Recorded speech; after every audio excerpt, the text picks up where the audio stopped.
Knicks family, what's poppin'? It's your boy. The Knicks, well, they picked up another victory, ladies and gentlemen. They picked up another victory. What can we say?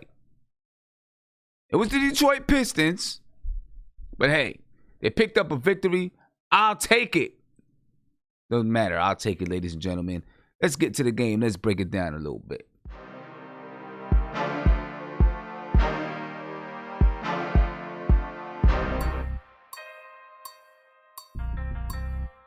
That's the G. And yes, ladies and gentlemen, the New York Knicks were home. I think it was like their 5th game in a row as they took on the Detroit Pistons. And you see right there, Elfrid Payton go to the basket and lay one in. The Knicks down 12-8 to the Pistons. Elfrid Payton once again to the cup. He lays that one in to make it 12-10. And then you see Elfrid Payton find RJ Barrett, the rookie, under the basket as the Knicks tie the game up at 22, ladies and gentlemen. And look, once the Knicks tie the game at 22, at this point, as you see Elfrid Payton find Mitchell Robinson for the alley-oop dunk. That's probably the dunk of the game, the play of the game right there. Nice play. The Knicks go up 24-22. 35 seconds left in the first quarter. The Knicks up 24-22. And you see that replay one more time. So nice, you got to show it twice. That's what your man Clyde Frazier would say. You know what I'm saying? That's what he would say. But they show it 3, 4, 5, 6, 7, 8, 9, 10 times. As you see Elfrid Payton get that alley-oop to Mitchell Robinson. Knicks up 27-22. But then they go cold. In the second quarter, you see Mitchell Robinson get the block there. Big Mitch, number 23, get the big block. 39-38. Julius Randle grabs the rebound. Takes the length of the court. Finds Elfrid Payton for the layup. Left-handed layup. The Knicks went cold in that second quarter, but then they started coming back. Elfrid Payton, kleptomania, gets the steal. Takes it coast to coast, lays it in. The Knicks go up 65-61. Skip all the way to the fourth quarter. The Knicks up 92-82 right here. And I know we missed a lot of the game, but you see the alley-oop to Mitch. And the Knicks, ladies and gentlemen, pull away from the Detroit Pistons and get a victory at home. After an abysmal game. Previous game, the Knicks come home and get a win. And we'll take it, ladies and gentlemen. We will definitely take a win no matter who it comes against because you just need it for the psyche. You just need it for the psyche. And you see I got some stuff on the screen that I don't want on the screen yet. There you go, game recap. That's what I want on the screen. We're going to talk about Kenny Atkinson, as you can see. But let's finish going over the game recap, and then we'll get into everything else. The Knicks' biggest lead was 14. The biggest lead for the Pistons was 8. Right, the Knicks out-rebounded the Pistons 51-35. The Knicks seem to be out-rebounding everybody nowadays. They out-rebounded the Pistons 51-35. They only had 15 assists on tonight. 15 assists for the Knicks tonight. Ugh. That's not going to win you many games. You'll beat the Pistons, but you're not going to win many games only getting 15 assists. Only got 15 assists tonight, 21 for the Pistons, 10 steals for the Knicks, 8 for the Pistons, 5 blocks for the Knicks, 2 for the Pistons, and only 9 turnovers for the Knicks, 11 turnovers for the Pistons. The Knicks shot 43.9% from the field. They shot 31.6% from 3, and they shot 72% from the free throw line. The Pistons were 36.2% from the field, 28.9% from 3, and 68.2% from the free throw line. Look, the Knicks, let's not fool ourselves. The Knicks didn't, play well and, really play good. But, hey, they played the Pistons, and they beat the Pistons. They did enough to beat the Pistons. The Pistons played worse. Pistons, they played worse than the New York Knicks. You know what I mean? So, it is with the Knicks. The Knicks pulled away and got a win on tonight, ladies and gentlemen. So, big shout out to the Knicks for that. And big shout out to you guys just for being here on a Saturday night. And if you haven't subscribed to the channel, do me a favor. Subscribe to that channel right now. Ring that notification bell. You'll be notified anytime I go live, drop a video, or post to my community section, ladies and gentlemen. I do want to remind you that tomorrow, I'll be on live tomorrow night on Sportscaster about 10:30 p.m. So make sure you join me. I'll be doing Knicks Weekly. Knicks Weekly is exclusively on Sportscaster, okay? So make sure that you follow me on Sportscaster. As a matter of fact, I'm going to put my link to Sportscaster right here in the chat so that you can follow me there. Turn your notifications on so that tomorrow, when I go live, Nothing But Knicks. There you go. Tomorrow when I go live, you'll be able to check out the Knicks Weekly on Sportscaster. But for now, let's finish talking about this game here. Looking at the New York Knicks box score tonight. The Knicks, led by Julius Randle, he had 22 points. He shot 50% from the field. He had 12 rebounds on the night. He also had 3 steals, 2 turnovers. Maurice Harkless, he had 3 points. He played 16 minutes. He had 3 points. Taj Gibson had 2 points. RJ Barrett, he had 12 points. He was 5 for 16 from the field, 3 rebounds and 2 assists. Elfrid Payton, he had 16 points. He was 7 for 11 from the field. Mitchell Robinson, he had 14 points and 11 rebounds along with 3 block shots. Kevin Knox, he had 7 points, 2 rebounds. Bobby Portis had 7 points. Wayne Ellington, 6 points. Frank Ntilikina, he had 7 points, 3 rebounds. Frank was a little bit aggressive trying to score the ball tonight. Got to give it up to him. A little bit aggressive tonight. Reggie Bullock played 12 minutes. He didn't score. Damian Dotson and Alonzo Trier, neither one of those guys played this evening. Coach's decision. Whether or not you like that decision, it was the coach's decision. Neither one of those guys played. As for the Detroit Pistons, they're basically nameless on this night. Tony Snell, he had 4 points. They were led by Christian Wood. Christian Wood had 22 points, 8 rebounds, 2 assists, 2 steals. John Henson went out with a sprained ankle late in the game. He had 3 points. Bruce Brown had 16 points and 6 assists. Svi Mahalik, hope I said it right, had 9 points, 5 rebounds, 5 assists. Kyrie Thomas had 6 points. Sekou had 4 points. Langston Galloway, the former Knick, he had 9 points. Jordan McRae had 8 points, and Thon Maker, he had 3 points on the night. That's basically the recap of the game, ladies and gentlemen. Neither team played particularly well. It's just that the Pistons played worse than the Knicks. That's it. You know, the Pistons played worse than the Knicks. And the Knicks came away with the victory. So, good victory for the Knicks to you know, they're about to go on a road. So, they needed a victory. Let's get to the guys that's in the video chat. You know, see what these guys thinking, see what these guys talking about. Obviously, I know what the topic of conversation wants to be tonight. But we're going to talk about this game first, and then we'll get to that topic undoubtedly. Okay, I'm going to get to that topic undoubtedly. So let me get to my man, Guillermo. 1,000% right. What did we say? Those two are not going to work, man. Guillermo, what's going on, man? We're not on the Nets yet, but we about to get to it.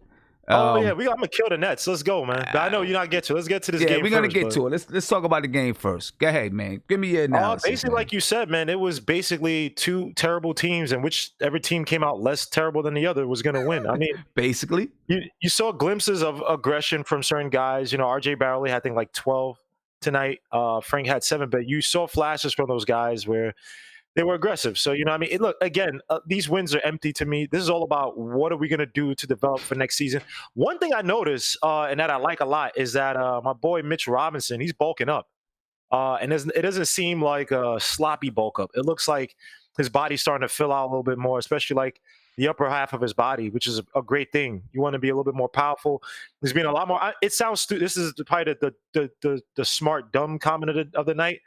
But what do you call these, the alley-oops, right? He looks a lot more aggressive, if that makes sense. Like I don't know, you know, hopefully it could translate into shooting or something like that, or something besides just, you know, dunking. But, you know, I think his confidence is starting to build up, where it's like, all right, he knows what he's good at, and he's not going to shy away from it.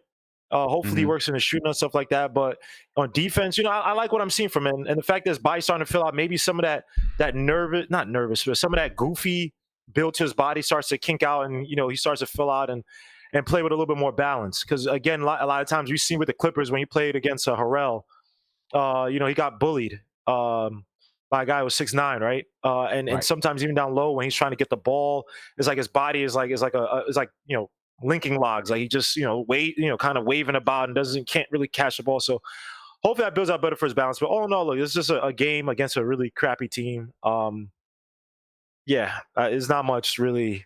Yeah, Really now about Mitchell Robinson, I think that the Knicks are probably taking the approach with Mitchell Robinson where I think even they took the same approach with Frank a while back, where a lot of times during the season you don't have players lifting weights and doing those things. They might still have him lifting weights even during the season because it's all about his development. Very what light, I'm saying? Very light. But it's all about the development, not about what he's going to produce now. So if you're really trying to help him fill out, then they might have him still lifting some weights throughout the season. Obviously not, like you said, it's going to be light. It's not going to be crazy because you don't want to risk any kind of injuries.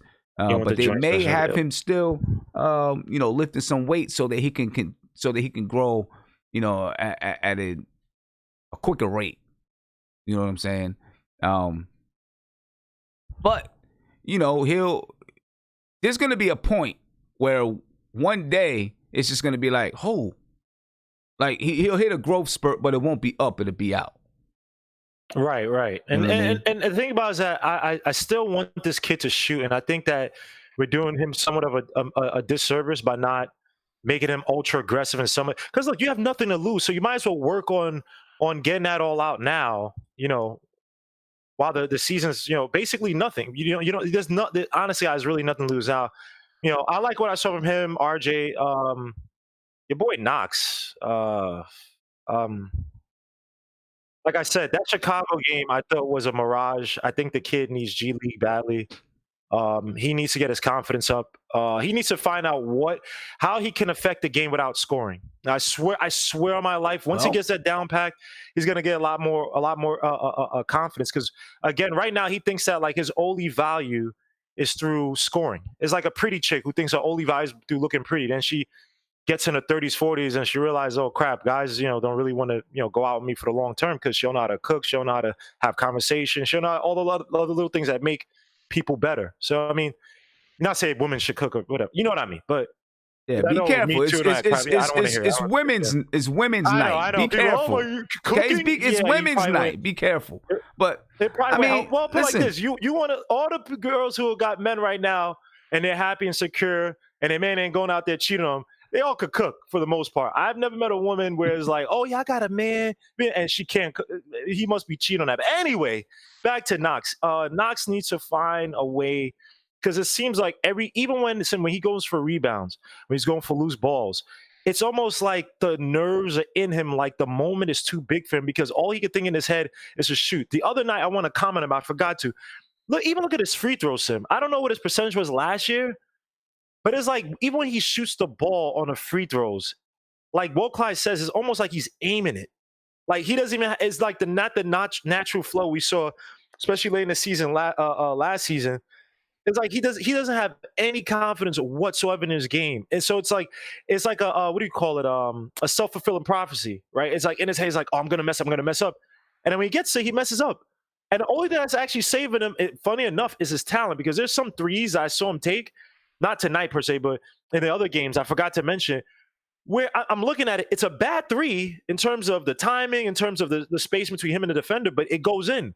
So, I mean, that goes to show you. And like last year, I forgot what the percentage, he shot like 40% from when, I forgot how many feet a guy was in his face last year, but it was like an impressive percentage where it's like, oh crap, he can shoot with a person in his face. So that means you have talent, but everything else about you, you're all over the place. So I would love to see him go to G League. We need to see guys like Lamar Peters come up, if that's, because I just don't know how the G League works and stuff like that. At this point, I don't think he's going to the G League. I mean, they could just assign him to the G League, but at this point, I don't see that he's going to the G League. I don't think he's going to go to the G League anytime this season.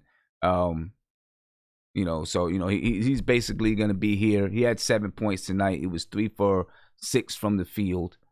He played 19 minutes. He had 2 blocks on the night, all in the first maybe the first quarter. I think he had him in the first quarter. Yeah, Knox had. Let me see. He had 7 points. He was a +1 for whatever the hell that means. 1 for 2 from 3, 3 for 6 from field goal. He had 2 4 rebounds, personal 2 blocks. fouls, 1 turnover, 2 blocks, 1 steal, 2 rebounds. 19 minutes, and of course, why would Trier play tonight? Not say we need him, but again, Trier just I don't. I've given up on. I mean, I mean, for the most part, what we've seen tonight is what's going to happen the remainder of the season. The Knicks improved their record to 20-44. All right, so they're 3 games above what they did last season. They have what's that? 64 games. They have 18 games left to the season. Knicks have 18 games left to the season. How many wins can they get in those 18 games? It depends on who we play. Again, night in, night out, we are against maybe the bottom 15. I mean, I don't know, because the Knicks could show up one night and the next night we could lay an egg, right? We could show up one night against the Pacers or something like that. Some team where for some reason we always play well or we beat, and the next night we lose to like Chicago.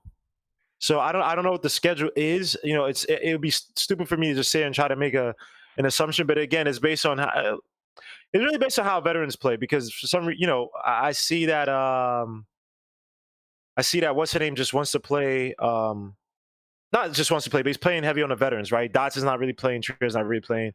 And these guys I can see being on a team more than Portis and all that stuff. So, give it to him. It's I don't know. It depends on how these guys show up, how they feel, how they sharing the ball. One thing I do like RJ now. Not I like him now, but I like him with the ball, his hand up top when you set that high pick and roll. When he's coming down, I've seen him make some good passes. Some guys have kind of botched the passes, stuff like that. But he's being ultra aggressive once he gets in that lane. Whether it be his decision making or his attempting to execute the layup or floater or something like that. So I like what I'm seeing from RJ. I just wish that Trier could play with him. But RJ, Mitch, young guys starting to show out. Knox, I mean, it is what it is. But see, let me get to Isaiah, and then we'll take a look at that. We'll take a look at the schedule, at the upcoming schedule, and see what it looks like. Isaiah, what's going on, man? Break it down for me. Hey, what's going on? So I got the headphones. Yeah, good. Yeah, appreciate it. Yeah, man, I can't wait to kill the Nets tonight because let's talk about. Can we talk about the Knicks? Let's talk about the Knicks. We'll get to that. Let's talk about the Knicks. Like Guillermo said, this is 2 bad teams. One just didn't play as bad as the other one. Yeah, you know what I've noticed though, Sim, man? It's kind of weird, right? And I was thinking this to myself.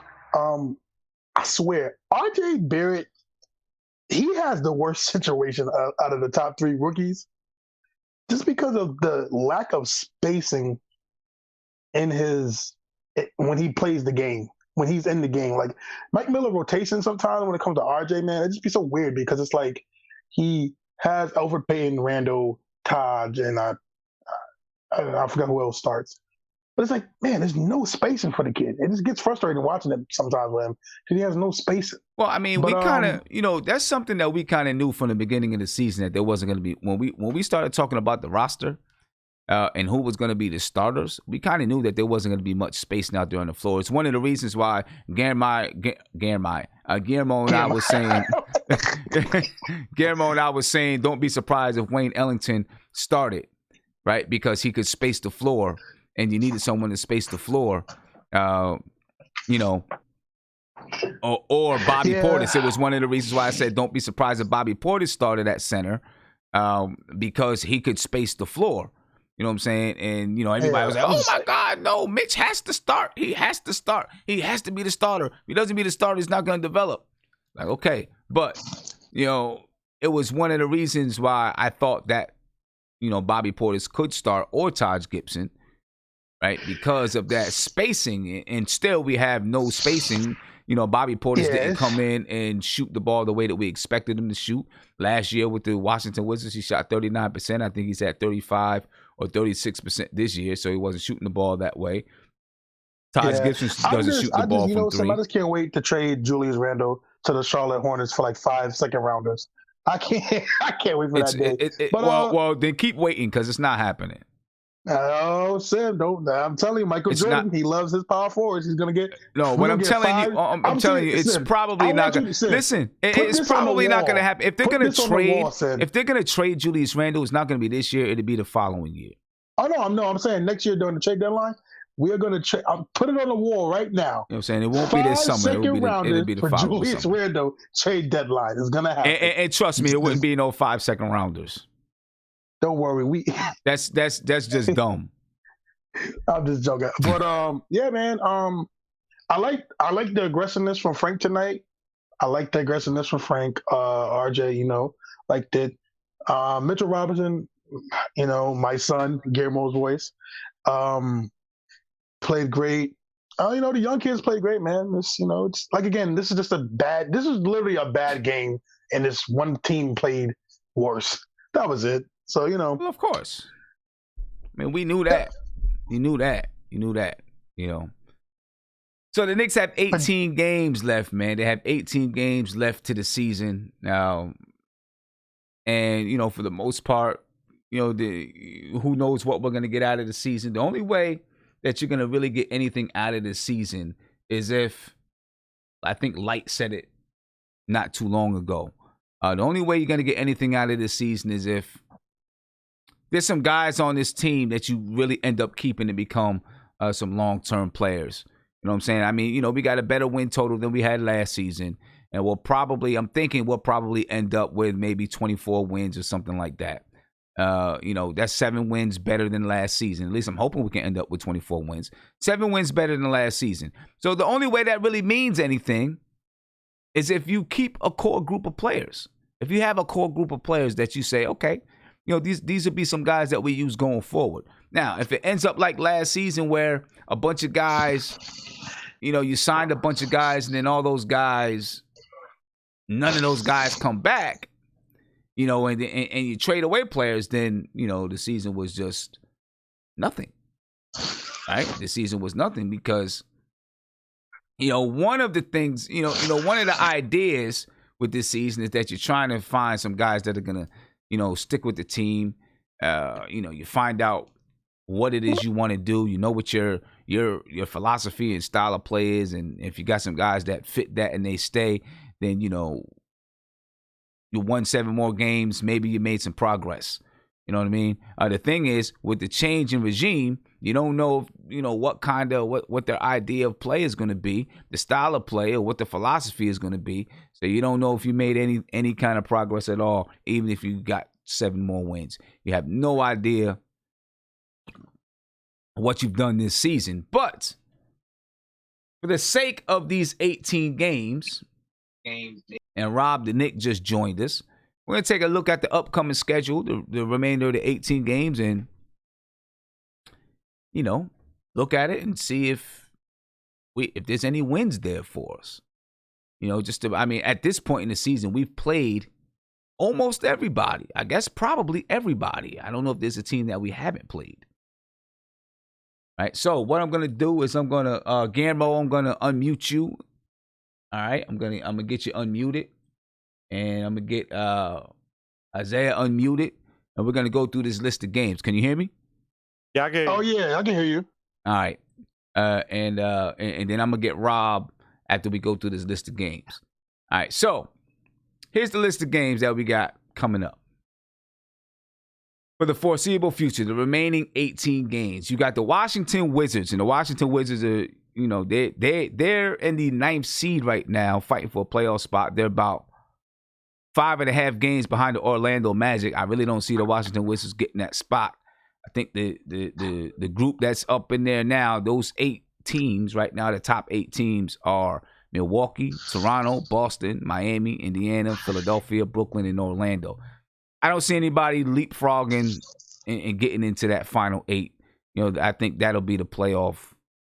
That, maybe there'll be some seeding that switches around. Maybe Philadelphia ends up being the 5th seed and Indiana the 6th seed.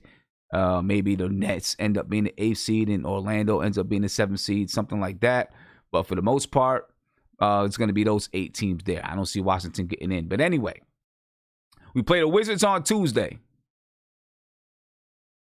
Can we win it or lose it?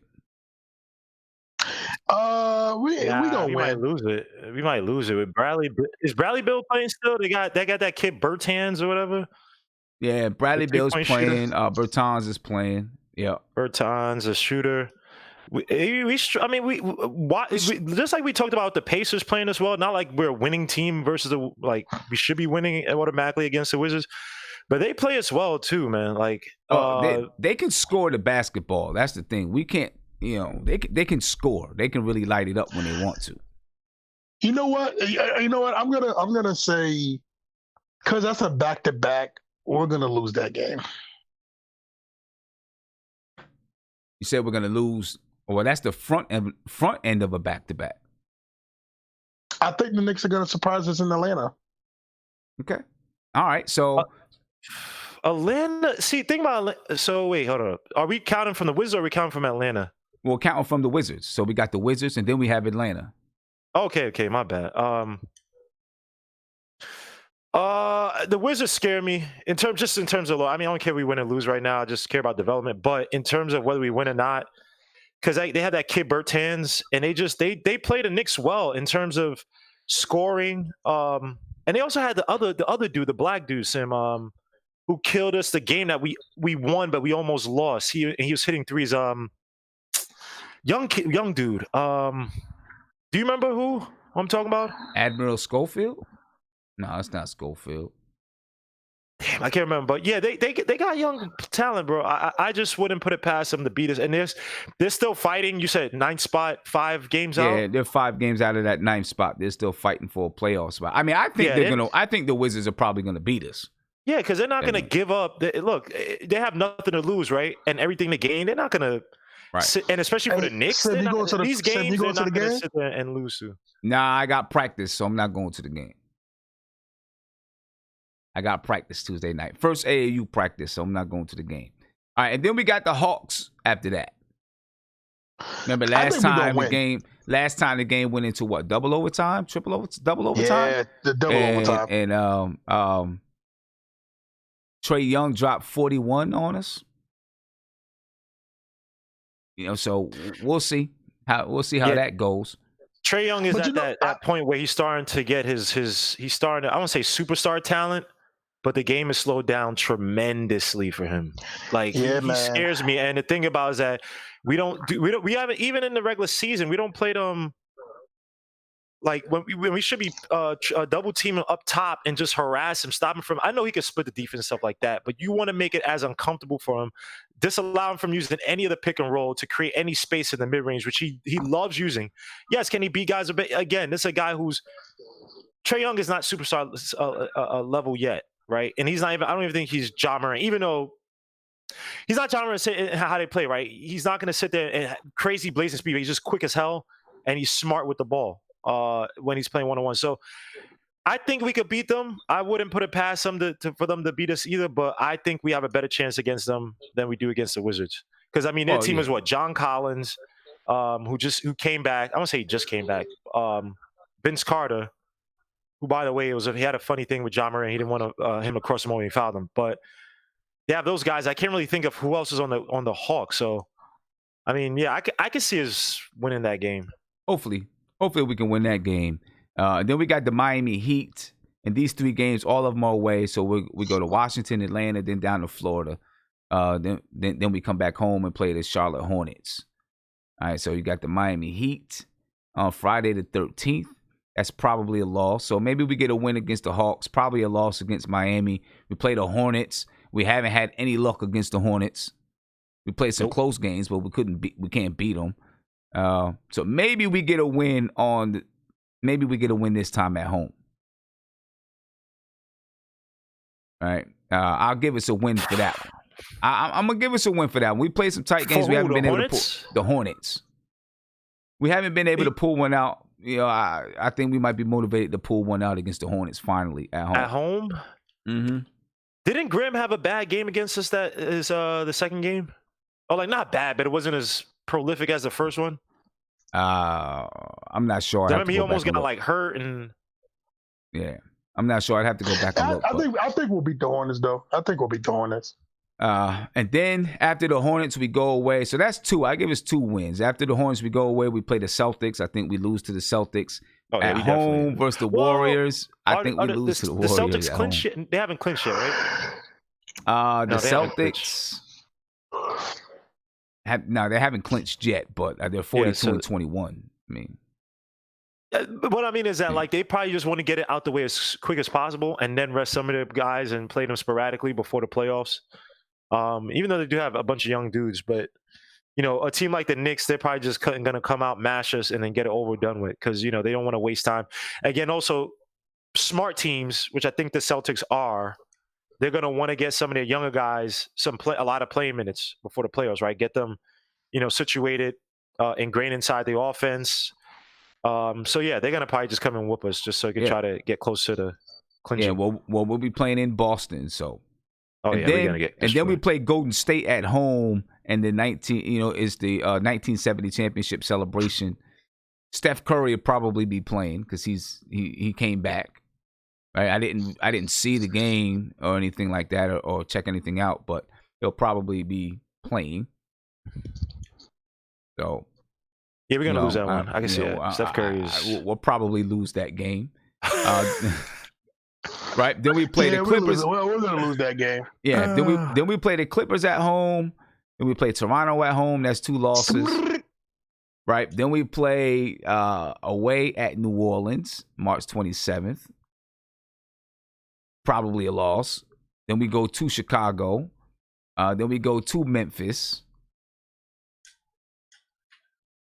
I don't know. I don't know. And then we play at home versus the Minnesota Timberwolves. Then we play at home versus the Miami Heat. Then we play at home versus the Orlando Magic. Away, I mean, we play a lot of playoff teams. Away at the Thunder. Away at the Raptors. Maybe we'll beat the Pistons on April 14th. And then we got the Minnesota Timberwolves. I see maybe 4, right? Maybe we can get a win versus the Timberwolves. Another win versus Detroit. Maybe 4 wins.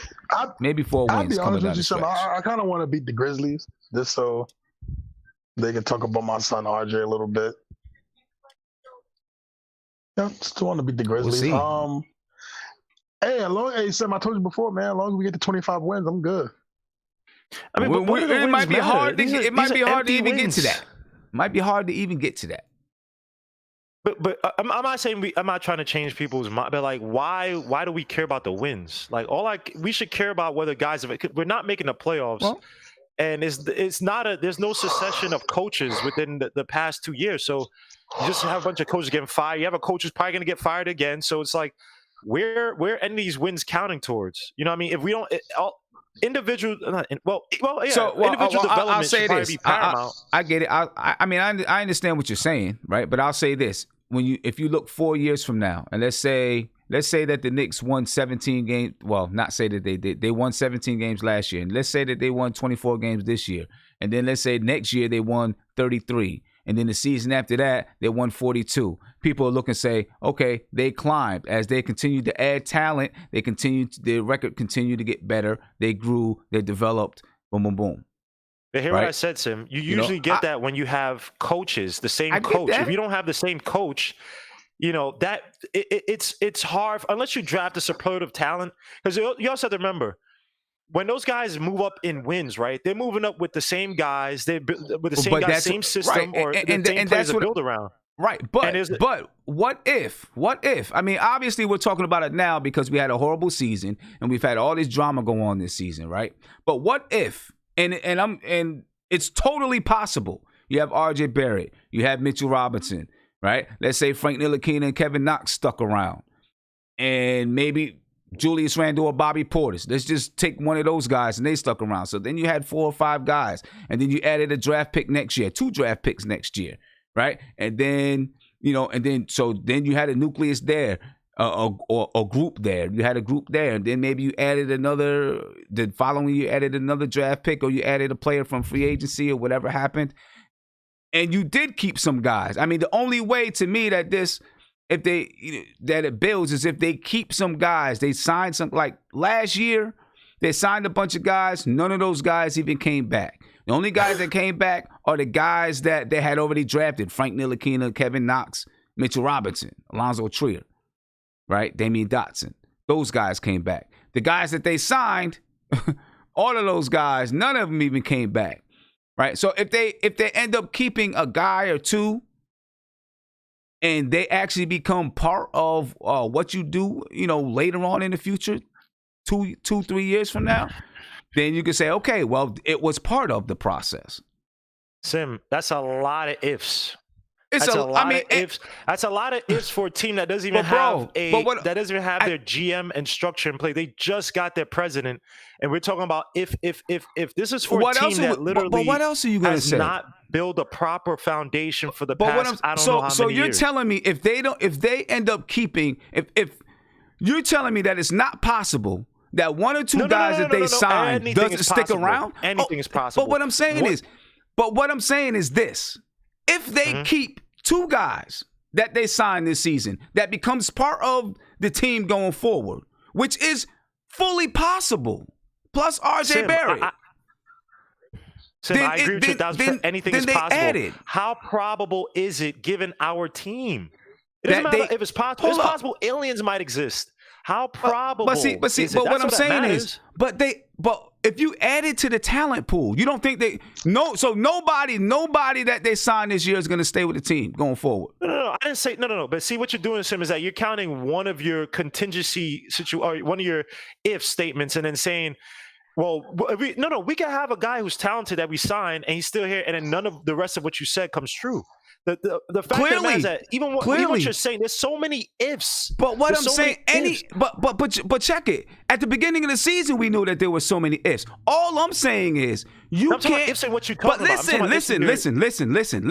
What I'm saying. All I'm saying is, if you keep a player or two, right? You keep a player or two. That doesn't count as any progress as adding to your talent pool.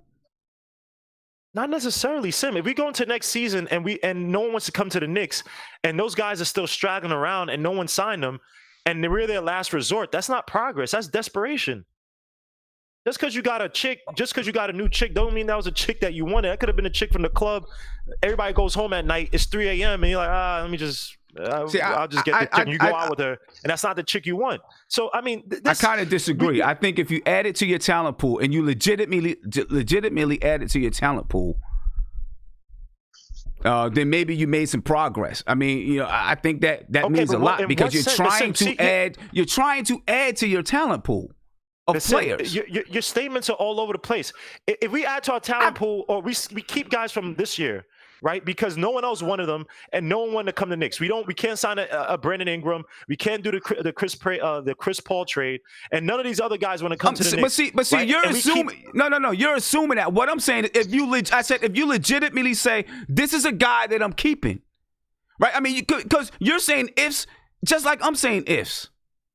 We're both ifing. That's all you can do is say ifs. All I'm saying is, if you had a guy on your team that you signed and you said, this is a guy that legitimately I think I can keep going forward, right? And you keep this guy going forward, then, I mean, if it's Leon Rose, whoever says, you know what?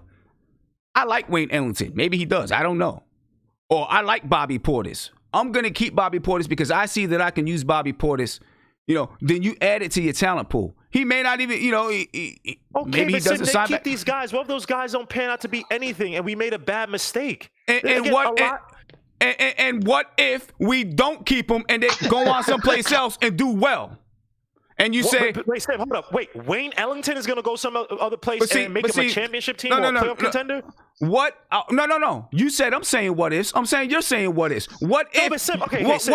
What if you let Bobby Portis go? Hypothetical situation for the Knicks. You are. So I'm combating what you're saying about the Knicks hypothetically. We're sitting here talking about. Wait a minute. We're trying to validate wins that are really empty. We're playing a bunch of guys that. Bro, I'm not trying to validate wins. I'm not trying to validate wins. All I'm saying is, I mean, if you're gonna look at if we have these wins and they count as something in the future and blah blah blah, you create this whole hypothetical situation, which is possible. You are validating that these wins can mean something, and I'm telling you. I mean, they could because you don't think that they win anything. Because you don't think that they mean anything.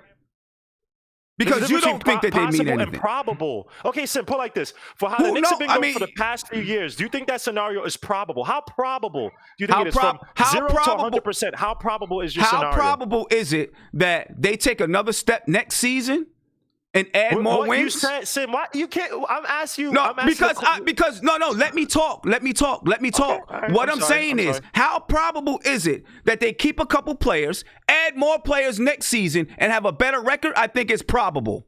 I think it's very probable. I think it's very probable. I believe next season they will probably, add a few players here and there, get up to 30 wins, get up to 31 wins. Right? After keeping a few players. Yes, I do think it's probable. We all look at it in a vacuum because they suck. Right? But yes, I think it's probable that they keep a couple of players, add new players next season, add a draft pick, maybe add, another, maybe they make a trade and bring in another player and they get 30 wins.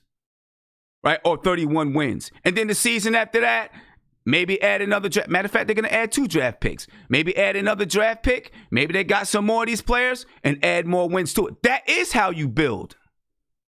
I didn't say that's not my contention at all. I'm saying because you're talking about these wins, and I'm saying that we are winning with a team where you have a coach who's winning to build up his resume because he probably knows he's gone. Right? We have a team, and you talk about draft picks.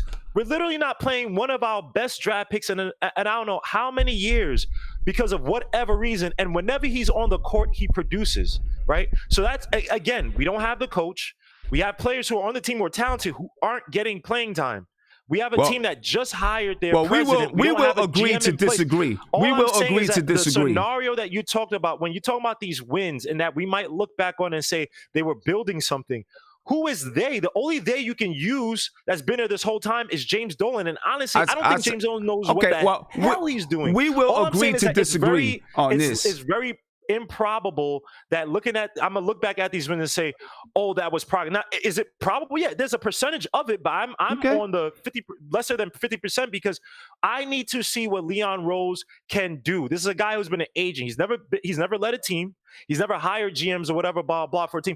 He is an agent, high-level agent. God bless him. But he's an agent. So all this, we're going into the unknown. And if we're talking about, all right, build for next year, you know what would be convincing me that we're building for next year? You literally just said that before we even started this conversation about building for next year. You literally just said that. All I'm saying is we will agree. We will agree to disagree. I'm not twisting your words. You said when we start. No. Hold up. When we started the conversation, you said we got to build for next year. Can I clarify what I said? Go ahead. I'm going to clarify what I said. I specifically said this. I said individually because that's the only thing we can take. Now, if I see guys working out kinks that literally, if Mitch Robinson starts shooting the ball, if RJ starts shooting a lot more consistently, if Frank was starting to use a dribble drive and start being aggressive on that individually, that's the only way. I said this is the only way you can see us developing because we're not developing scheme-wise, team-wise, or playing with. I'm not saying that we don't play young guys, but we're not playing Trier. Trier should be out there more than some of these other guys. Like, we're not putting lineups where it's like, okay, even if we lose, those are the guys that are going to most likely going to be here next year. Right? That's what I said with developing. We do not, there's no consistency with this team for the past few years outside of Dolan. I can say, all right, if it put like this, when you saw guys like Atkinson, I'm not going to talk about Atkinson, but I'm just using him as an example. When he was with the Nets for, 3 years or whatever, you saw them slowly developing in that last year they had with D'Angelo Russell. You saw, okay, now I know. I get everything that you're saying. I get everything that you're saying. I get it. I get it. I understand it. We're going to agree to disagree because I do believe that you can. I do believe that you can, even though you may not have a full system, but if you still are adding pieces, right, and you may have a new coach come in, this and that and this and that, but you have a group of players that you kept, then you added and you made some progress. That's the way that I feel about it. You may not know what that fully is, and maybe Leon Rose decides that there's 2 or 3 players that he can keep, then I believe you made some progress. We'll agree to disagree there. Let me get to a phone call. Caller, you're on live with Nothing But Knicks. What's popping? Hey, what's up, Sim? What's going on with you, man? Hey, my boy. What's going on, man? Listen to you guys fussing, man. That's all you can do when you talk about the Knicks. That's all you can do when you talk about the Knicks. You're going to fuss. What else you going to do? You can't celebrate wins that often. Can't even celebrate this win tonight because it's two bad teams. So you're going to fuss. You got to have some entertainment somewhere sometime. But go ahead, man. Yeah. No, I think with the team, you need. I just don't like. I don't understand why people can't get that tanking isn't going to help us at all. I don't think he's talking about tanking. I don't think he's talking about tanking, though. I think he's just talking about. I think he's just saying that he doesn't. I don't think he's talking about tanking this season. I think he's just saying that the wins, whether or not we go from 20, go to 24 wins, it doesn't mean anything. You know what I mean? I just disagree. To me, winning always means something to me. Now, that's just how I am. Winning, I don't care. Listen, I've been in tournaments where, it's the last game of the season and none of my players are coming back. 4 players coming back. And it's the last tournament we've been eliminated, and I want to win that last game because it means something. The players that I have coming back, it means something to them, and it helps them become better. You never know when something is going to click with a player. It means something to them, and it means something to me. Winning always means something to me, but go ahead. Yeah, no, I totally agree. I mean, I like what I'm seeing with the continuity. We're seeing our young, the young guys that are playing. I know True's not playing, Dotson's not playing as much, but I'm seeing a little bit more out of RJ. I'm seeing Frank and RJ build a little chemistry. I'm seeing Mitch start to step up and be a defensive anchor. I mean, he's out there pointing out where he wants you to be. He's out there. He's anchoring the defense. I mean, I kind of like where we're at. I mean, we're gonna keep players. We're not gonna strip the whole roster. I mean, what are you gonna get for Julius Randle at the trade? You're not getting anything at the draft or free agency, so you're stuck with him. I want to keep Taj Gibson, and depending on what we do in the draft, I think we should keep Elfrid Payton because I just don't think Frank is a point guard. And honestly, I just don't think RJ is a shooting guard. I think you should move them both down. Move RJ to the small forward, and move Frank to the shooting guard, and get yourself a solid point guard. And I mean, have Elfrid as your backup, or if it's a young guy, let him fight for the position. I mean, I just don't want to see us lose the next 18 games, and then. All we're gonna hear is, "Oh, we're praying for the draft," and "Oh, the Knicks, oh, we're getting LaMelo, we're getting Anthony Edwards, doing this, we're doing that," and then Leon Rose is gonna come and part the seas like Moses and bring us. I don't want to hear any of that stuff this year. We did that last summer. We didn't get Zion. I just want to see this team go out, win more games than Fizdale won in his year and 20 games. So Mike Miller can go out and, and then just see a little continuity between these young guys because we're going to keep some of them. It just doesn't make sense to strip the team when you just built up all these young guys, and we're going to have 3 new young guys on the team. I guess that was my opinion on that. Yeah, I mean, everyone's got their opinion. We agreed to disagree. But I do think, there's going to be some guys that are kept from this team. There's going to be some guys that are let go, too, because, there's going to be some guys that are really let go because they're probably going to try to free up some space. Listen, they may be looking at trying to bring in Chris Paul. If they bring in Chris Paul, right? If they bring in Chris Paul, they're going to have to free up $44 million, $41 million. Yeah, actually, I was listening to the show last time. I tried to call in, but you guys were going about the Chris Paul thing. I think I mean, if we can do it before the when we go to the draft lottery, we're gonna know what pick we are, and if we're not in the LaMelo, if we don't get the top 5 pick, top 6 pick, where we're not gonna get one of these top flight point guards, why not get Chris Paul? You can get rid of him.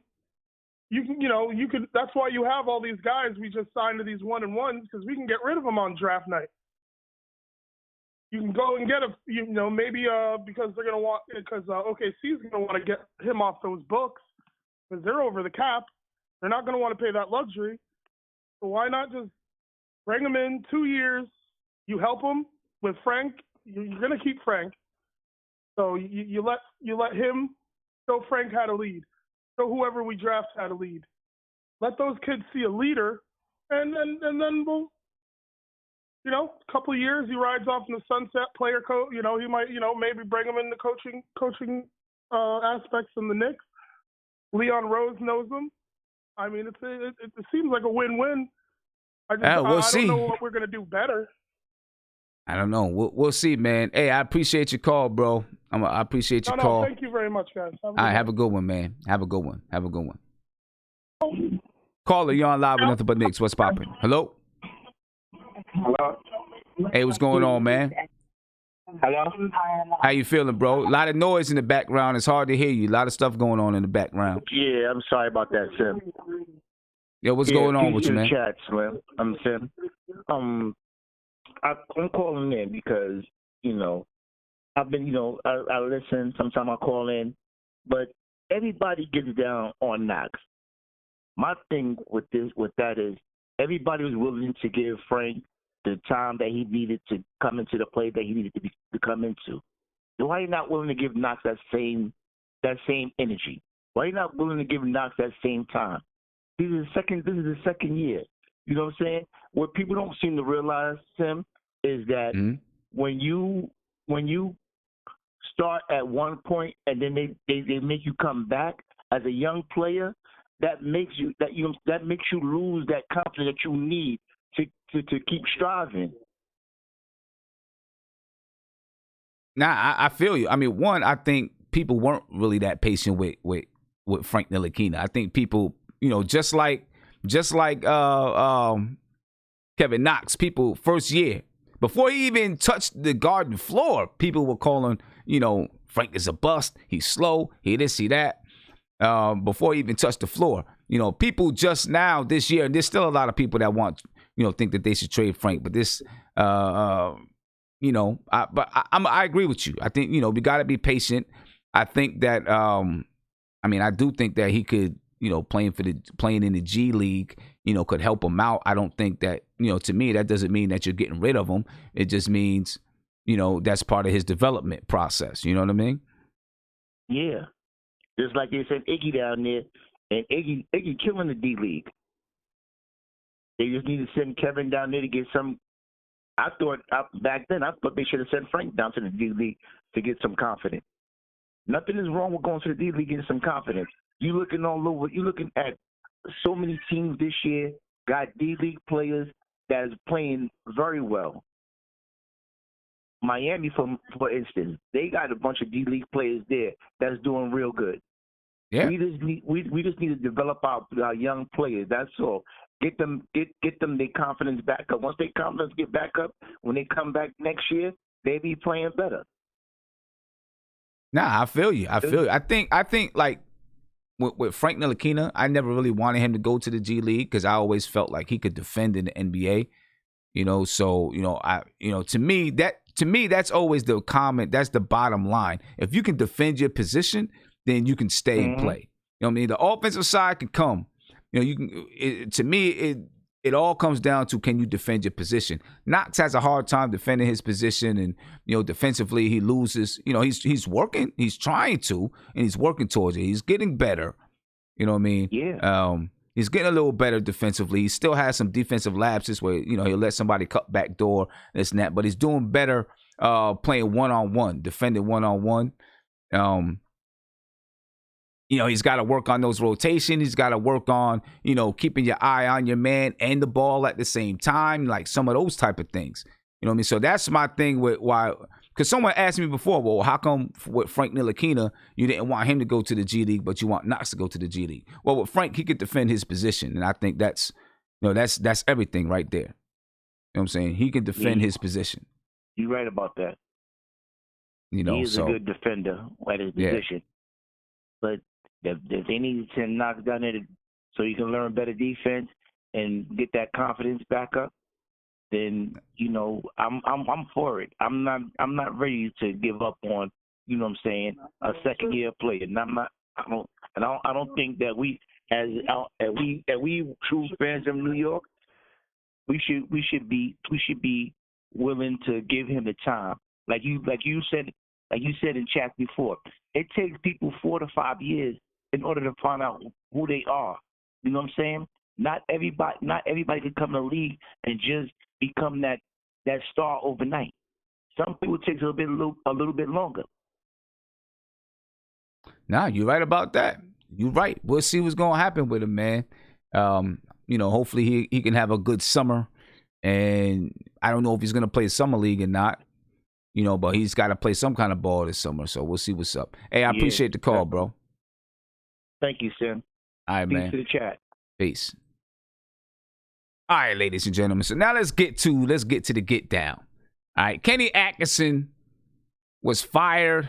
Well, he wasn't fired. Him and the Brooklyn Nets decided that they were going to part ways. All right, I'm coming back to you guys now. Thank God I didn't catch you saying that shit. See, there you go. Listen to him cursing all over the joint. I was good. No. He just said, hold on. See that? I think he did it on purpose. He just said, he's coming back to us. He said he's coming back to us. Sim, you have that Southern take your time draw. So I didn't know where you're gonna come back. What is he talking about? Look, he said, oh, he's coming back to us. So he knew I was coming back. No, I didn't know you were gonna come at that instant. You have to get warmed up. You sometimes you take a little. So I was just, you caught me off guard. But now I know as the show goes on, you're quicker. So I'll watch out for next time. I apologize. All right, so the S word. This is the Bible, all right? It's just the S word. This time is just the S word. Oh, come on. Anyway, all right, man. So Kenny Atkinson, he's free. Him. The Nets and him parted ways. Who? You said they didn't fire him, Sim. No, they parted ways. I didn't read. I just read that. I just read they parted ways. I don't know what happened. With you because you know what it is, Sim. And I said this at the beginning of the season, right? With the Nets team, KD and Kyrie. They do not want to play to a system unless it's an overwhelming system like, say, the Golden State Warriors, where they have to, because the players already. Kenny Atkinson, go look at that team, Sim. One few things I know is from Kenny Atkinson. When whoever is the ball handler, he creates opportunities by using a high pick and roll, right? He has a guy in Jared Allen who could really only finish dunks and all that stuff, but he used him so effectively. That's why D'Angelo Russell was so effective last year. And this is what Jared Allen said, that Kyrie Irving could do amazing things on the ball, but D'Angelo Russell gets everybody involved in the offense. That's all of that. That's all Atkinson, bro. Because we look at D'Angelo Russell now. I think he got hurt or whatever. He's with the Timberwolves. But it's not as if he turned the corner and became this ultra-great player outside the system. And even though I wanted him because I still think he's talented, Kenny Atkinson had that offense flowing. So to me, Kenny Atkinson to consider, you're damn right. KD and Kyrie, Brooklyn Nets are going to be regretting that for a long time to come. Because that guy can get people the ball in action. He can get guys open shots, use a high pick and roll, create space. And that's what we need because we don't have point guards now. I know people talk about drafting, whatever, but really right now in the draft, there's no, once in a lifetime generational point guard that we just have to have, right? We have a bunch of guys who can move and move in space, right? We just talked about this tonight. RJ Barrett, when he has a ball, the high pick and roll, he can move, right? He can operate in that capacity. Same thing with Frank. He needs space, even though Frank, I think, is better off ball. Off ball. In a scheme where it's more off ball, guys move around. He can make the pass, pick and pops, pick and rolls, and stuff like that. That wouldn't be off ball per se, but you know what I mean. Payton's probably not going to be here starting next year. So to me, Atkinson, you're damn right. The guy was with the Knicks. The guy is a system builder, a culture builder. That Nets team, if you added a few more pieces from that last year team, that's a threat in the East. Now, would they beat guys like Toronto? Maybe not. But you never know. You draft a guy here and there, get a superlative shooting guard. Again, you need a guy like Atkinson. You give him you give him 4 or 5 years, develop it in his system. He's going to get usage out of guys. I put money. He's probably going to play Trier too. So, look, I'm all about Kenny Atkinson. Interview him. If you like him, get him. Because, again, this is a team. We have Leon Rose, and he's an agent guy, but we're not going to probably get a lot of free agents who want to come here. So we need to build the proper system and foundation with the guys that we draft, the few free agents that we can sign, the BC level free agents that we can sign, and the young guys we have on our team right now. Like, bro.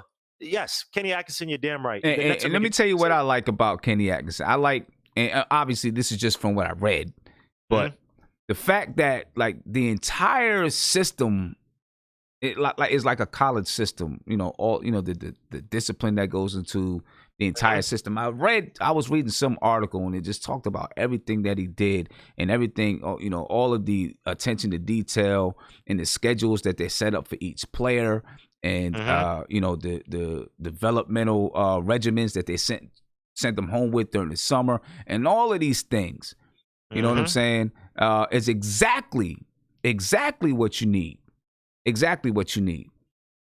And one more thing you said, Sim, he allegedly he gets in players' faces. He's not. I mean, I would say in confrontational way, but he's not afraid. I hate using the word discipline like that.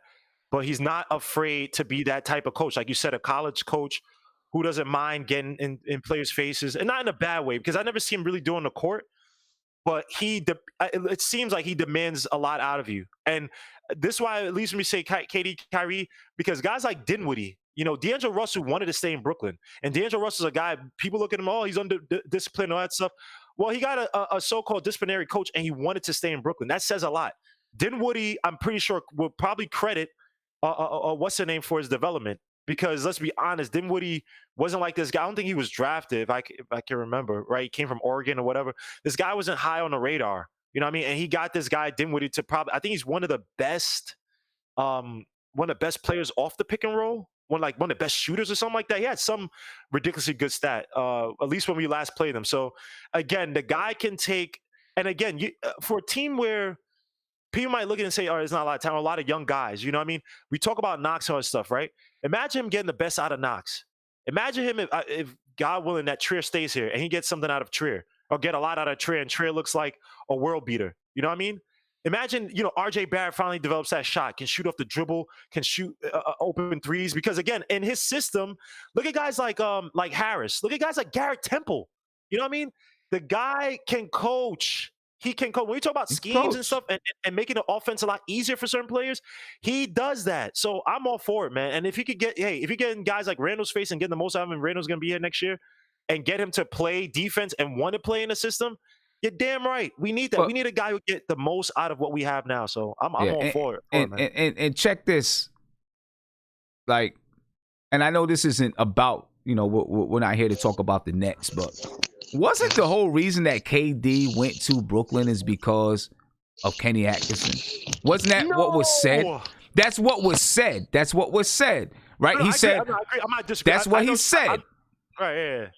That's what he said. He said he went there. He said he went to Brooklyn because he liked what they were building. He liked what Kenny Atkinson was building, the structure, the whole thing that he built. Right? That's what KD said. Whether or not it's true, that's what KD's, that was his, I don't want to say excuse. I never really thought he was coming to the Knicks anyway, but that's what it was. He liked what Kenny Atkinson was building. You know he was. This is KD for you. This is KD. Are you serious? Oh, are you serious, Isaiah? No, I never really thought he was coming to the. I mean, I went back and did a whole video on D'Angelo Russell and Julius Randle way back then, about them coming in. I wasn't concerned about Kevin Durant. Can I say something else real quick? We got to give Guillermo his flowers right now, because Guillermo called this like months ago about Kyrie Irving and KD and Kenny Atkinson not being there. So I want to give my man Guillermo his flowers right now, because he called this. But I just want to chip in and say that Kenny Atkinson is my coach. That's my coach. He will be the coach of the Knicks. I know it doesn't even listen. If I'm Leon Rose, after the season, this say Kenny here, take it. Here's your 4 years, $5 million. Take it. There's no better candidate than Kenny Atkinson. You know, I've read a couple things and heard a couple things, but let me get this straight, right? Everybody last year, that's all I kept hearing last year about Brooklyn was culture this and the culture, and you know, KD went there because of the culture and Kenny Atkinson and all this, but the Nets part ways. Now we're hearing certain players didn't like him. Well, Kenny Atkinson was the culture builder, yes. Right? They had the culture. They did. They had that culture. He was the culture builder. It just so happens that Kyrie is the culture killer. And yes, right? He is, right? He did it in Boston. Clearly, he did it in Brooklyn. Dude, he did it in Cleveland too. Kyrie Irving, and Sim, you could see it when they play, right? They had the first game of the season, they scored 53 and lost to the Timberwolves. Now, I'm not saying you can't score that much and not lose. But if you look back last year, when D'Angelo Russell had games where he was scoring 40 points, when Dinwiddie had games when he was scoring 20-something off the bench or whatever, those games, you saw them win exciting games. Like, this is what I'm talking about. This is what I love about a guy like Kenny Atkinson. When they can take, and this is why you have to give certain coaches leeway. Why it's not good to always just bring on superstars, because certain coaches need time to bring in a certain mindset. Like you said, you're talking about he's gonna make things regimented in terms of your workouts and blah blah blah. You might even, like you said, focus on what your inabilities or what you're not good at, which is, and that's excellent for a coach to do. Hey, you can't shoot. We're gonna make you shoot. We're gonna teach you how to shoot properly. We're gonna fix all that stuff. We say talk about all these assistant coaches. Oh, get this guy, get this guy. If you have a coach whose mindset is to do that, right? Mm-hmm. The rate of improvement for some of our guys, the guys we talk about, Knox, blah blah blah. He's going to get them in a proper position to succeed. And that's when you can weed him out. All right, this guy, he's getting open shots. You still can't make him after 2-3 years. Then that's where you move on from him, right? I want a guy like Kenny Atkinson. Let him do what he wants to do. Whatever plays he wants, him and the GM as they coordinate, whoever they want, allow them to do the work. This right here could be a watershed moment in the sense of the Nets, their direction has really always been off, right? Billy King, when he gave all those pieces to Celtics, and then they got rid of him. They had something last year, and they wanted to basically try to beat the Knicks in terms of the back pages. Let the Knicks get Kenny Atkinson, and let's see who's winning. Because KD is 32 with an injured Achilles. People don't understand how terrible that injury is. And Kyrie is a culture killer. Jared Allen said it best. Kyrie Irving can do amazing things on the ball, but he didn't say but he said D'Angelo Russell got everybody involved in the offense. And that's wait, Guillermo, can I just chip in, Guillermo? I mean, look at last year. I hate to even admit it because I don't like Brooklyn, but look at the bench when Russell scored and Russell did. Like, look how happy they were. I'm gonna be honest. I watched a few games, and like when they celebrate, it's not the same. Yeah, they were doing like coordinated dances last year. Remember, that's what they got on ESPN. Yeah. They always had the Nets on for like game winners, right? And again, that's what we need. We talk about RJ Barrett. We have our theories to him and Randall not working. We need a team where everybody is on one accord. Where if you cross over somebody, I cross over somebody. If you made that three, that clutch three, I made that clutch three. You know what I mean? Get Kenny Atkinson here, dude. Because for the simple fact, put it like this: this is how you know it's KD and Kyrie, right? And they're, like you said, they're culture killers. You didn't hear a peep out before the KD Kyrie trade thing happened, right? You didn't hear a peep from anybody saying, "Oh, I want out," or I want to, or any type of rumors. D'Angelo Russell wanted to stay. Dinwiddie was talking about, yeah, we're gonna overtake the Knicks, blah blah. So they were feeling themselves because they say, hey, this worked. Yeah, we got killed by the Sixers, who probably should have beat the Toronto Raptors, if it wasn't for Kawhi Leonard a ridiculous three. You know what I mean? This is a team that they were a Hornet, right? They were challenging teams. We need that damn coach, man. And watch Brooklyn fade away. Watch. I don't even care about Brooklyn. So They let me got ask you this. Let me ask you guys this. Let's say that the Nets kept the same squad last year that they had last year. What kind of player would they have added? You know, I'm gonna get back around to something. But what kind of player would they have added that would have taken them over the top? Because if they would have stayed with who they had last year, they're not going to win a championship, in my opinion, with that group, right? They would have had to add more talent, a star player, at least one, right, to help them get over the top. What kind of player would they? Who? Let's just say who. Right? Would they have been able to add? They would have got Cat. They would have got that kind of player.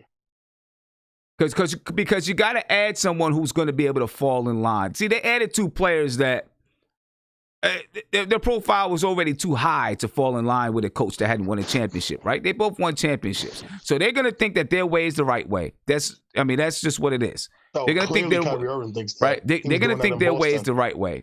So what kind of player would they have added that would have been able to fall into the system but still be able to do their individual things? I just agree with him. Either Cat, but the guy that I think would have the trade would have been impossible to get an athletic forward, right? An athletic tall forward like a Paul George who can defend at a high clip, also bring up the ball, run the pick and roll. Because Paul George on the court, he's not necessarily a selfish player, right? He plays within what his game is, right? They want him to score, but imagine playing that high pick and roll, facilitating around them, dominating teams on defense. You have him and Jad Allen in the front court, and they're harassing, some of these top forwards and stuff and getting steals, and that could be a scary team. Or you get a Cat like he said. I don't know how Cat is on a pick and roll, but you don't. The thing that's scary about Cat is that he's producing on a relatively bland, like a blah team. So I don't know how it would work in that system. But if they had a tall athletic forward like a Paul George to play that 3-4 role, what do you want to call it? 4 athletic, maybe three shooter, small forward. Yeah, that could have probably put him on top in the East.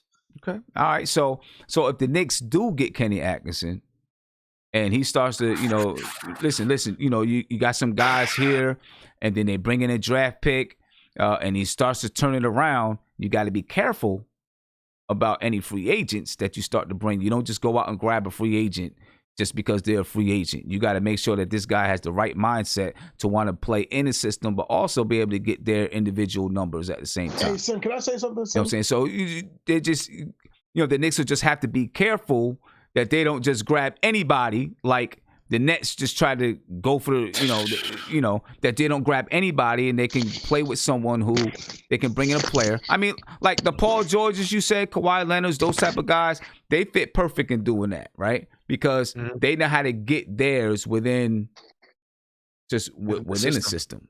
They know how to get theirs within the system and understand that when it comes down to it, they might get the last, they might be the guy that's called on to get the last shot, but, they know how to play throughout the game within the system. And then when they need to take over, they can take over. You know what I'm saying? So you just have to be careful to find that type of guy. You know what I mean? Hey, Sim, can I say something, Sim? Yep. And this is going to be far away, but I just want you to think about, I know we're thinking about this generation of free agents, but I'm thinking about the next crop, I do eventually believe that if we had like a coach like Kenny, that we'll might get the Donovan Mitchells. We might get the Zion. We might get the Brandon Ingram. We might get those generations that are going to be next up, because after a while, Paul George, Kawhi Leonard, all these guys are going to start fading. Well, no, I'm not talking about getting Paul George or Kawhi Leonard. I'm saying that type of guy who has the kind of mindset where I can play in a system and get mine as well. I'm not talking about getting Paul George or getting Kawhi Leonard. They're going to be old and done by the time, not old, but coming to the Knicks. But the Knicks are good. Coming to the Knicks. If the Knicks if they get Kenny Atkinson as the coach and he starts to build something, right? You're still coming to a system or an organization that's building and on the incline. They're not going to be looking for something that's on the incline. They're going to be, I'm here and I'm staying up here, right? The Paul Georges and Kawhi Leonard. So I'm not talking about them guys. right? I'm Only thing talking with about the Donovan younger Mitchell, guys. because Donovan Mitchell keeps giving hints. I don't say giving hints. That sounds corny, but No, it he's seems giving like them hints though. it seems like if the Knicks had something in place by the time he's a free agent, what was that, in 2 years? If the Knicks, No, because he's still a rookie, so he's gonna get the extension. So 4 years. it'll be. I hate how this. Well, stuff he works. has to agree to the extension. Right, the restricted, right? He has to agree to to the it. restricted free agents, the offer sheet, right? So Right. If they offer him an extension, he has to agree to take the extension. So. And Utah is going to be impossible because Utah, they just can't attract free agents, so they're gonna throw. It's tough. But those type of players who they're from New York or their area, and they like the Knicks, like it's gonna be. That's the type of guy that these young players, the drafts. I just want Kenny Atkinson, man. I like that, and he needs time. James Dolan can't come in. Look, if another Carmelo, I'm not getting on just Carmelo. I'm just saying like another Carmelo wants us to trade for him mid-season. Dolan cannot step in and do what he did last time. Let Kenny Atkinson cook. Let this team build, man. Like, yeah, that's all I gotta say, man. Kenny Atkinson. Thank God the Brooklyn Nets got KD and Kyrie, because this dude Kyrie, I'm pretty sure, is faking his injuries and all this other stuff, or part of it. I'm not saying all of it, but that's going to be a mess in Brooklyn. I'm going to want to leave that team soon. Watch. It's going to be a mess. It's going to continue to be a mess. It's going to be a mess. I want to chime in real quick because this really peed me off a little bit, because I'm going to say it. If this was the Knicks, man, I just love how no one's really talking about it, but they're still talking about Spike Lee. That's the crap that I hate. That's always going to be me annoying. That's always going to be. We can't escape it. It's always going to be that way. You know what I'm saying? It's always going to be that. If the Knicks go sign Kenny, listen. If the Knicks sign Kenny Atkinson, then there's somebody, Frank Isola, somebody's going to say something about, oh, they had this guy a long time ago. They never gave him a chance. Now all of a sudden, all kinds of whatever. It's always going to be like that. This is how it is. Sorry. Can I say one thing, Sim? Because D Public Enemy is lying on my name. Did I ever say this about Fizdale being the right coach for this team? I've never said that whatsoever.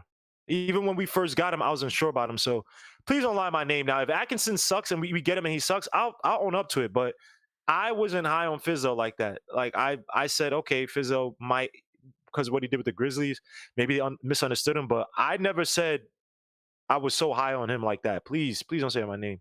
Please, Fizdale. I don't want to be associated with Fizdale in any shape or capacity. Oh my gosh. Shout out to his wife, though. Shout out to his wife. Hey, come on, man. There you go. There you go. Come on. See, this guy always got to say something. I know. Ain't you getting ready to get engaged or something? Ain't you about to get engaged or something? I'm going to sleep, y'all. Good night, man.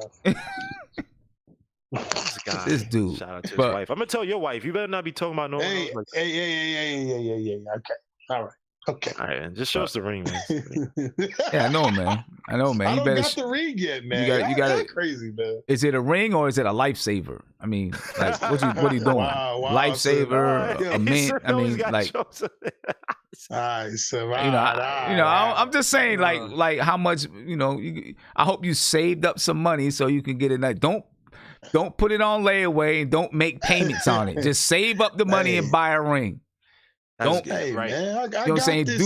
Don't make payments on it. Don't buy a $10,000 ring and then you're making payments on it for the next 7 years, and the ring actually end up costing you $20,000. Don't do that. Just buy what you can buy.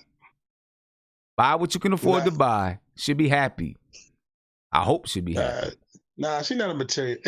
If you give her a lifesaver and she says, "What's this?" then don't marry her. I was gonna get her the push pop. I was gonna get her the push pop rings. You know what I'm saying? Hey, check this out. At my buddy over this back in October, he got married, right? And the night before, so I was the best man. Gave me the ring. She was like, "Sim, you better not lose these rings." Right? Oh, here we go. I told my man, I was like, "Listen," I said, "Let's go buy some ring pops." And when we get up there, give it a ring pops. Right? So we found some ring pops the night before.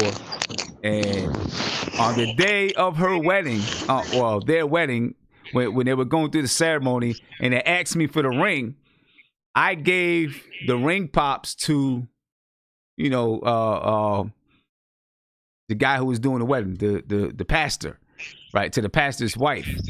And she looked at me. She was like, Sim, if you don't bring that ring, she said, if you don't take that ring out your pocket, I'm coming over there. Why It was fun. It was funny as ever, though, man. Listen, Sim, you can't mess with a black woman on her wedding day. You just asking for trouble. Oh, what'd you say, Guillermo? Yeah, you're a psycho for that, man. You know she's gonna. Her heart is pounding. Yeah. I'm pretty sure there was a slap or something involved that you're not telling us about, man. No, she didn't because I had the ring in my pocket. I had the ring in my pocket, but I bought her. It was a ring pop with a big candy diamond on top. So at least she had a big diamond. This guy would. I'm saying her husband agreed to it. Bugging, man. Her husband agreed to it. Yeah, you think he agreed to it? Huh? You think he has the right frame of mind to do? Of course, you do something stupid. You're not supposed to go. You're like, yo, Lord, I would do this on any other day, bro. Come on, bro. I ain't trying to get slashed in the throat, man. Yeah, hey, he agreed to it. It was funny though. I had to cut Isaiah off because NBC. Isaiah obviously has it playing in the background. Huh? Do you have? Somebody has. You have it playing in the background because I can hear it. I don't have nothing playing in the background. I'm saying, is it on speaker or whatever? Because I can hear my echo. Feedback, I think. No, hold on. Yeah, there you go. Put it back in your ear. So see, I mean, this guy, he had the earphone next to the mic so that we could hear the feedback. I don't know. Only Isaiah, man. Hey, it's only Isaiah's show, man. Nothing but Isaiah. But anyway, man, hey, we'll see what happens with Kenny Atkinson. Do you think if they did hire Kenny Atkinson, do you think Mike Miller stays with him? Do you think he would want to keep Mike Miller around? I think he would, personally. You know what's weird about Mike Miller? In that statement, it wouldn't be as because he's an interim coach, it wouldn't be as embarrassing or you know what I mean? Because he wasn't really the head coach or anything, right? So it's not like, he's embarrassed that, I'm the assistant coach and I was just. So I could see it happen. I just think that, he might have some other connections and he might go someplace else. So, I mean, I don't blame him, but it could happen. Yeah. I don't know what's the connection because they usually want to bring their own guys anyway. You know what I mean? Well, no, most of the time. He was signed under Leon Rose. Huh? He was signed under Leon Rose. What are you talking about? Mike Miller? Kenny Atkinson. Oh, you're talking about Mike Miller. Oh, Kenny Atkinson was signed as what? CEA or whatever Leon Rose agency was. Okay. Kenny Atkinson was an agent of his. Was a client. I'm going to say a client. Right. Yeah. I think he's a client of CAA, but we're talking about if Mike Miller would come back under under Kenny Atkinson. Like Gilmo said, it's no shame in that, and I don't no disrespect to Mike Miller. I don't think he's going to be a head coach yet. I think what to me would happen would be let's say Kenny does become the coach, I would see I could see Mike Miller either going back to the G League as a head coach or him being be the top assistant coach for the Knicks. Mm-hmm. Because I don't see him getting a head coaching job. I think the most he'll get right now is either he'll get another G League job or he'll be an assistant coach somewhere else. Yeah, I don't think he'll get another G League job. I think he'll be an assistant coach somewhere.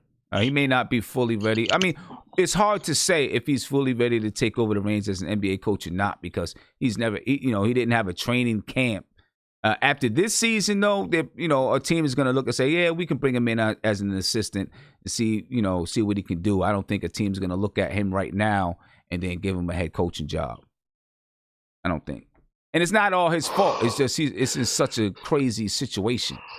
When you have Julius Randle just spinning in the double teams, it's hard to be a head coach. Ricky King said G League lifer. I doubt it. I don't think so. I don't think he's a G League lifer. Again, Mike Miller, Mike Miller would probably do better if he actually just gets years as an assistant coach, because there's still a lot of things he can learn, but he has coaching chops. There's something there with him. So to sit and say he's a G Leaguer for life, like, nah. And for the fact that he got he was doing well with that Knicks team, G League team. I mean, let's not underestimate him, man. Like, I mean, Jerry Stackhouse right now might get a call up as a coach somewhere, because he's killing it with the G League team, or he was. I don't know if he's still doing it, but well, man, I'm about to get out of here, man. And I just want to say to the chat, you know, I see people in the chat say, guys, don't let the Knicks split us. When we're arguing, man, we just bantering. I mean, sometimes it might seem like it's getting heated, but it's all love, man. It's nothing. Trust me. Yeah. You know, I mean, are y'all kidding me? If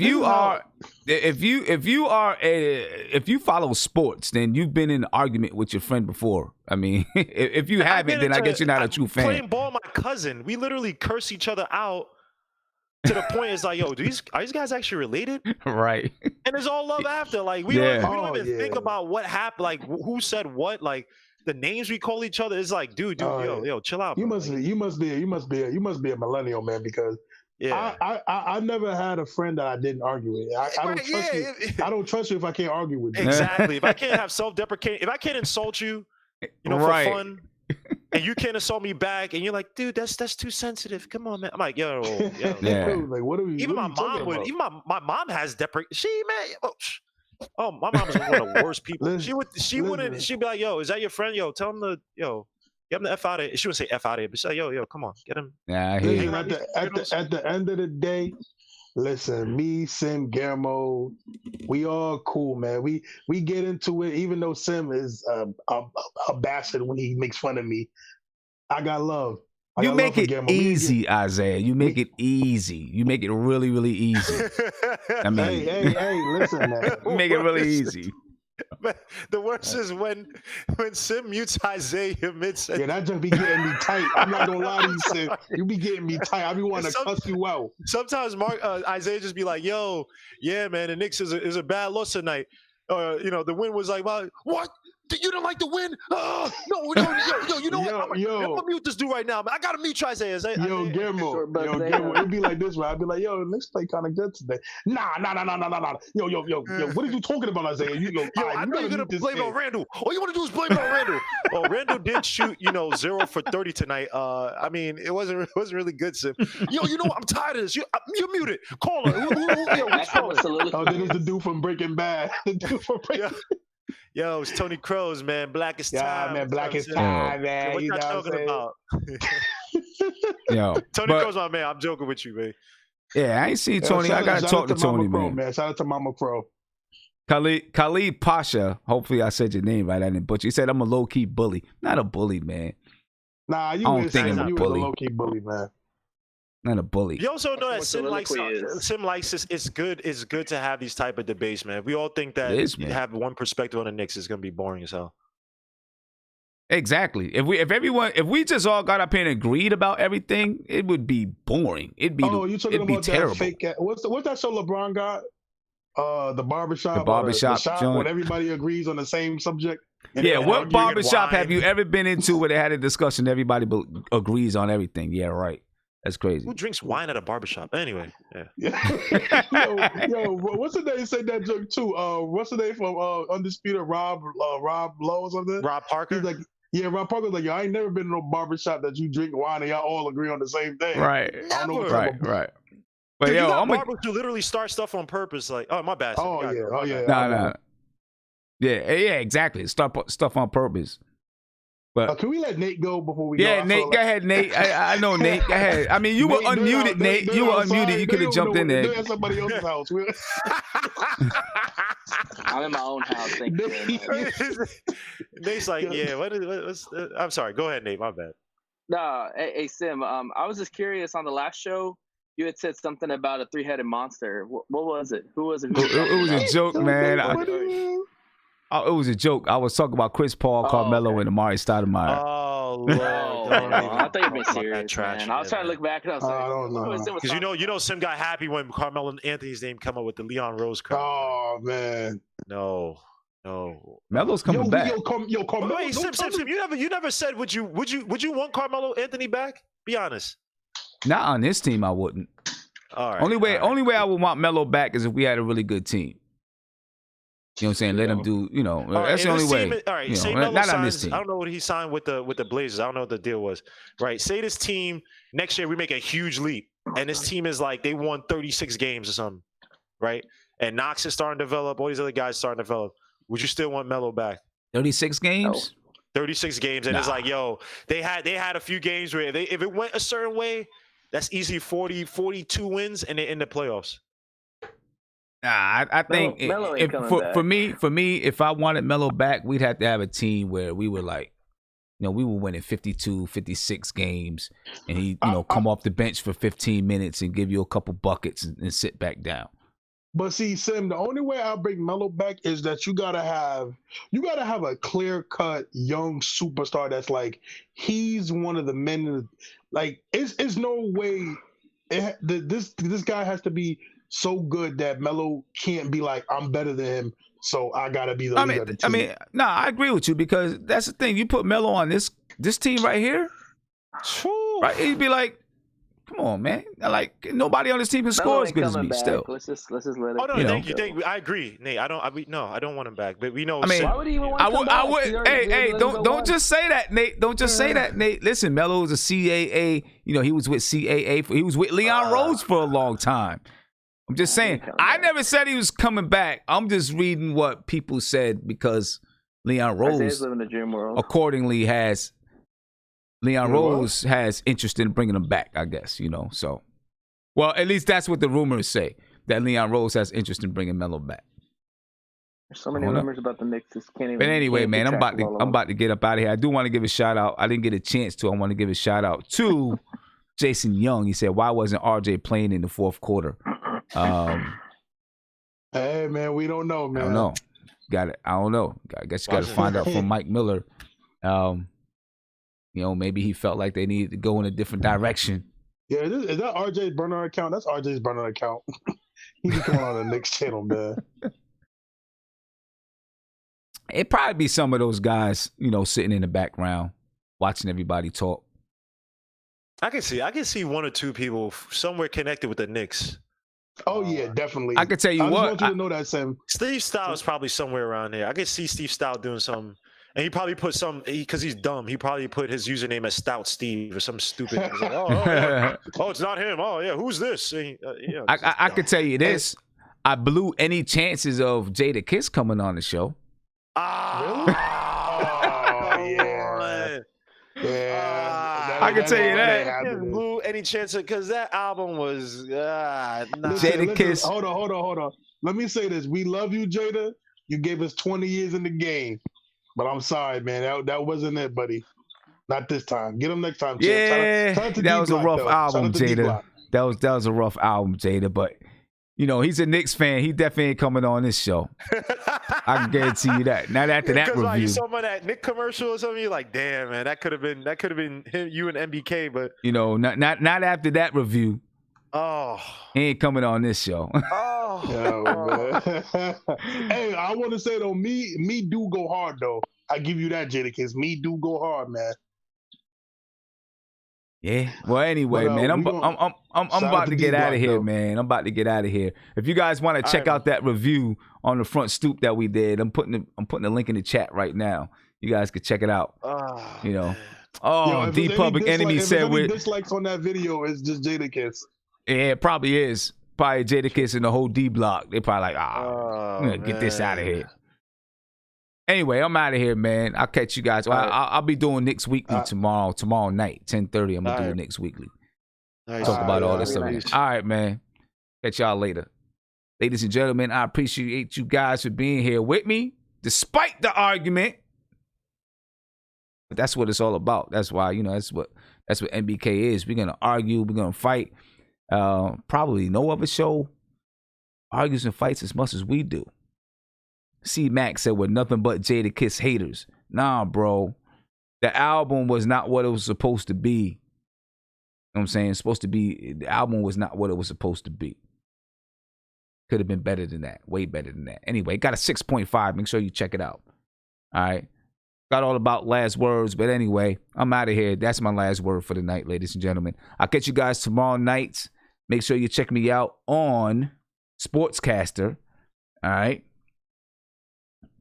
Sportscaster.com/Nothinbutknicks.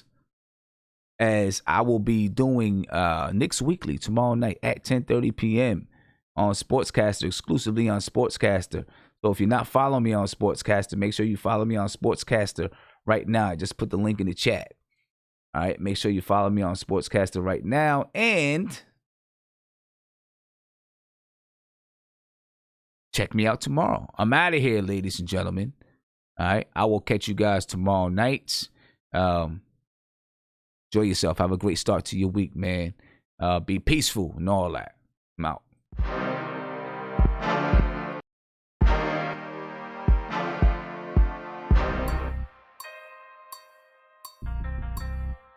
That's the G.